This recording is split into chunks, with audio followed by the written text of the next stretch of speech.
All right, this week we are talking through the intro paragraph and look for also the writing the conclusion paragraph, and we'll talk a little bit about how to knit things together in our body paragraphs after our outline as well. This video is about the introduction paragraph, and I have a formula for you to follow. I've put that in Blackboard, so make sure you have that introduction paragraph paper up, and so you can kind of follow along with me as I show you how I filled it out for my paper. So let me show you what that sheet looks like. So this is from John Langen's book, Exploring Writing, but I love it. It just is a really easy way to talk about the introduction paragraph. And I know that for many of my students, writing the intro paragraph is pretty difficult because you don't know where to start. And I hope that this helps you just kind of demystify the intro paragraph and also give you some good pointers on things that you can do to be successful with your intro paragraphs. So let's talk first about the function of the intro paragraph. And there are several functions here. The first is to grab the reader's interest. I'm paid to read your essays. That's part of my job, but you want me to enjoy reading your essays. You want me to be interested in the things that you're saying. And so that is why you want to grab my interest. It gives readers background information if needed. It also presents the thesis statement. Your thesis statement will be the last sentence of your intro paragraph, the last one. That's where I want you to put it. Okay, so there are several ways that you can introduce your topic, which is, again, the point of the intro paragraph. And so you will just pick one of these methods to use, only one of them.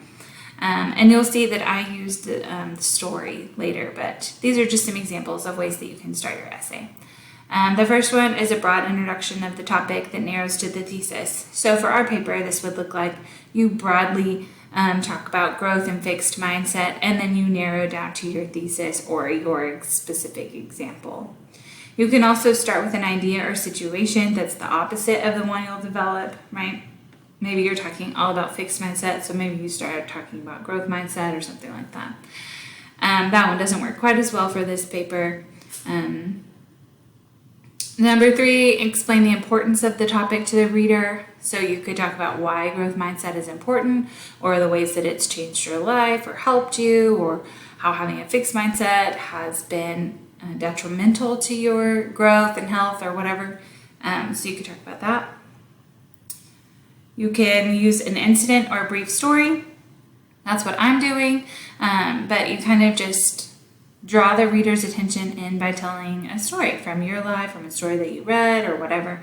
If you don't use your own experience here, we'll talk more about that in quotations, you will need to cite it, okay? So with this one too, if you use a quotation, like you go online, you find a quote or a music lyric that you like or something like that, you are going to have to cite it, which means you will have to create a works cited page, and you will have to give some attribution about where you found that quote, but you are welcome to use a quote. This is the easiest way, and it has a tendency to be kind of trite or cliche. Okay, so be careful about using a quotation. You can do it and do it well, but most of my students just use it in a really cliche way, and it ends up being like, meh, okay, it's fine. But it's not the very best that you can produce, which is what our goal is. Okay, so here is our instructions for the introduction paragraph. So we have sentence 1 here. You're going to do that hook. You're going to draw the reader in. You're going to use one of those 5 things that we just talked about today to hook your reader in to create interest. Then after that, we're going to introduce our topic. So the topic of our essay here is fixed and growth mindset. Again, you are supposed to give the definition of those words in your intro paragraph, so that works really well right here. Although you can put them up in the hook if that works better for you. And then finally, you will end the paragraph with your thesis statement. So I have kind of already typed this in for myself. The paper that you have should be blank, and then you can kind of fill it in for your essay. But if I was writing this essay, this is an example of something that I would say in this section. Okay, so like I said, I used the story option for my hook, and I wrote, one cold gray spring day, I walked up to the blocks for my first 300-meter hurdles race. As the gun went off, I sprang out of the blocks and quickly approached the first hurdle. I hit it and tumbled to the ground. I got back up and started running to the next hurdle. I hit it too and tumbled to the ground again. I knocked down the next 2 hurdles, and after a few more tumbles, was the last by far to cross the finish line. I never touched a hurdle again, and that was my last track season. I was in 7th grade. I remember telling myself that I just wasn't good at track or any running event, and that fixed mindset followed me into adulthood. Okay, so I've drawn the reader in. Hopefully you're like, oh wow, what's fixed mindset? What's that about? And Miss Gilbert sounds really terrible at track, and that would be accurate. I was. But partly because, I don't know if it was like this for you with the junior high track, but like there was like a row of trees on ours, and I would like run to the trees and then I'd walk behind the trees. So my practice skills were not up to the level they needed to be in junior high track. Anyway, so then I'm going to transition to my topic, or introduce my topic, kind of start transitioning toward my thesis statement. And here I am going to give the definition. So a fixed mindset is a belief that qualities are fixed or unchanging. A growth mindset, however, is the belief that qualities can change through practice, persistence, and coaching. And those are the definitions that I've come up with and have worked with. Yours probably sound a little different, and that's great. We're not like shooting to quote from Webster's here or from Ed Briseno or something like that. I really want you to come up with your own definition based on the things that we've talked about in class and the things that we've read and watched. Okay, and then my last sentence of my thesis statement. Last sentence is my thesis statement. Last sentence of my intro paragraph.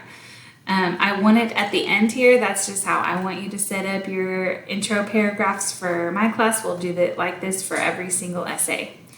But my thesis statement is, I have improved my mindset from a fixed mindset to a growth mindset about swimming, running, and watercoloring. And really, we went over this in class last week, but I want to see your 3 body paragraph ideas in your thesis statement. It just helps you kind of make sure you stay on track for the rest of the paper. As you get more expert at writing essays, you can drop it's basically a map, thesis map out of an essay map out of your thesis. But for now, we are going to have that in there. So that is my intro paragraph, and then I'll just take out the yellow sentences and type it up into my essay. I do not want you to submit these to me this week. This is really just training on how to write your rough drafts, and then you'll bring your rough drafts to class when I tell you it's time to review your rough drafts. So that's the intro paragraph. Good luck.